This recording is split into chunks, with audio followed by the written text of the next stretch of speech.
All right, students. In this video, we'll bring together the concepts of evaluating algebraic expressions and our rules for fractions. These can be challenging. We'll take our time, show all of our work, try to avoid mistakes. Here comes number one. Now you know I'm going to rewrite the problem using sets of parentheses everywhere I see a variable.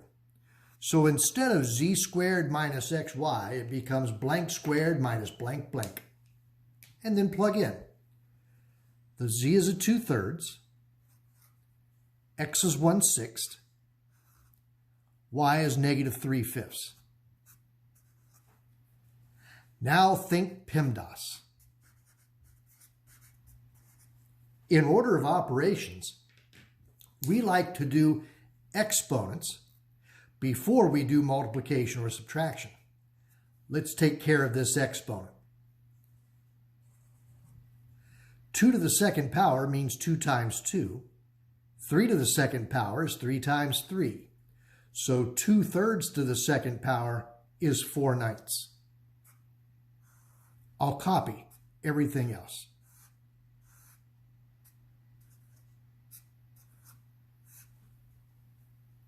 Now I've got subtraction and multiplication. I know multiplication happens before subtraction. When I multiply, I'm allowed to reduce tops and bottoms before I multiply. I'm looking at the 6 and the 3. I could divide by 3 and divide by 3. Now we'll multiply. Multiply the numerators, 1 times negative 1. Multiply the denominators, 2 times 5. And copy the rest of the problem. When I subtract fractions now, I need a common denominator. Since 9 and 10 are consecutive numbers, I'll multiply them together and use 90 as my common denominator. Let's build up the numerators. What do you multiply times 9 to get 90? Is 10. 10 times 4 goes right there. And what do you multiply times 10 to get 90? Is 9. 9 times negative 1 is negative 9.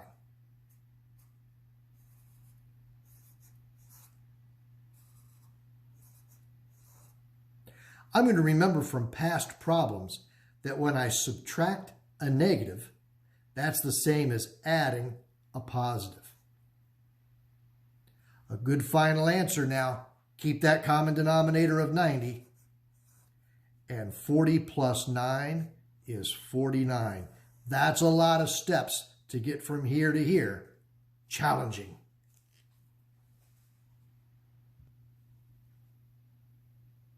Best way to have success on these problems, I think, is to take your time, write it out carefully, show all of your steps. We'll rewrite this problem as 1 minus x, 1 minus y, where x is 1/6 and y is negative 3/5. Now, before I get started, let me remember PEMDAS. Order of operations. And the first thing in order of operations is your parentheses. Let's work in the parentheses here. We'll work in the parentheses here. Let's rewrite this part. Make 1 look like a fraction. Let's finish this part. When I subtract fractions, I need a common denominator.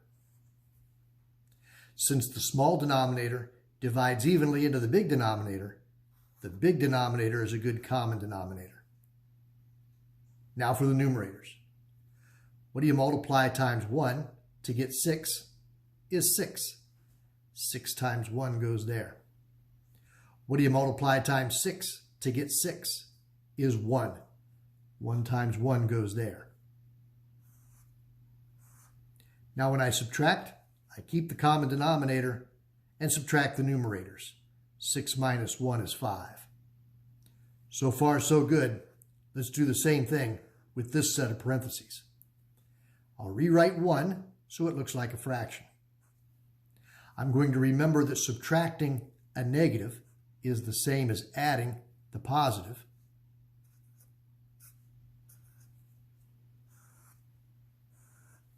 Now, when I add fractions, I need a common denominator. Since 1 divides evenly into 5, 5 is a good common denominator. Now the numerators. What do you multiply times 1 to get 5 is 5. What do you multiply times 5 to get itself is 1. Now keep that common denominator. Add the numerators. 5 plus 3,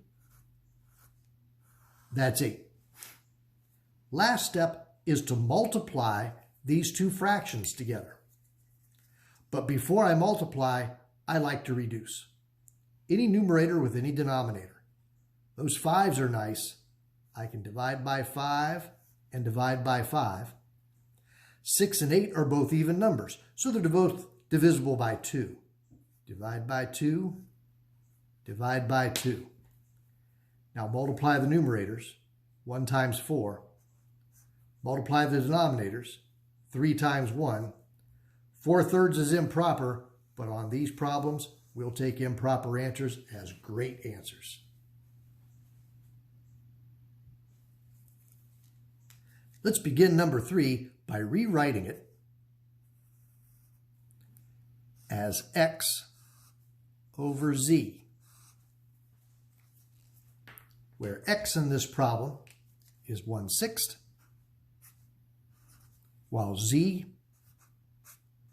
is 2/3. Now that looks complicated, a fraction of fractions. But what does it really say to do? It says to take the top number, 1/6, and divide it. This is not only a fraction bar, it's also a division bar. It says to take 1/6 and divide it by 2/3. Well, that looks much nicer. Let's rewrite division as multiplication. We change division to multiplication if we take the reciprocal of the second fraction. Before we multiply, try to reduce. Never reduce side to side, only tops and bottoms. The 3 and the 6 can reduce. Divide by 3, divide by 3. Now multiply the tops, 1 times 1, and the denominators, 2 times 2, 1/4, a great answer for number 3.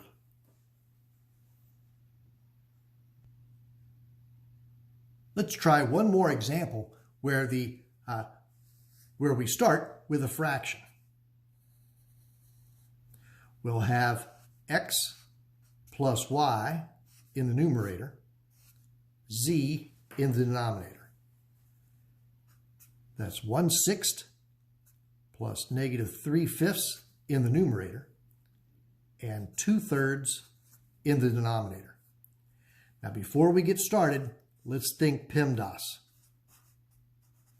And the first thing in PEMDAS is parentheses or grouping symbols. We're going to think of this not only as a division bar, but also as a grouping symbol, where there's a top group and a bottom group. And we do grouping symbols first. We should do that top group first. Let's recopy the problem. I'll copy the bottom, 2/3. I'm supposed to add in the top. When I add fractions, I must have a common denominator. A good common denominator for 6 and 5, 6 and 5 both go into 30. Now let's get the numerators. What do you multiply times 6 to get 30? Is 5 times 1. What do you multiply times 5 to get 30? Is 6 times -3.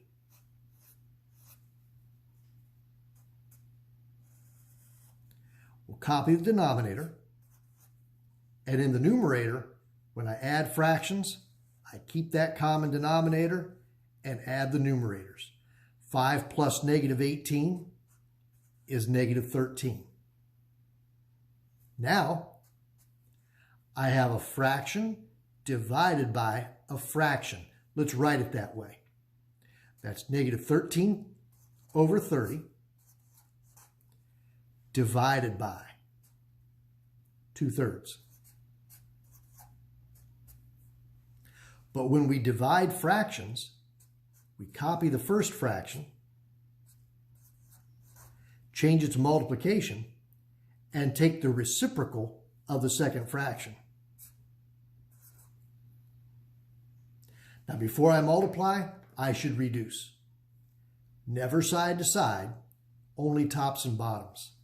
We'll divide by 3 and divide by 3.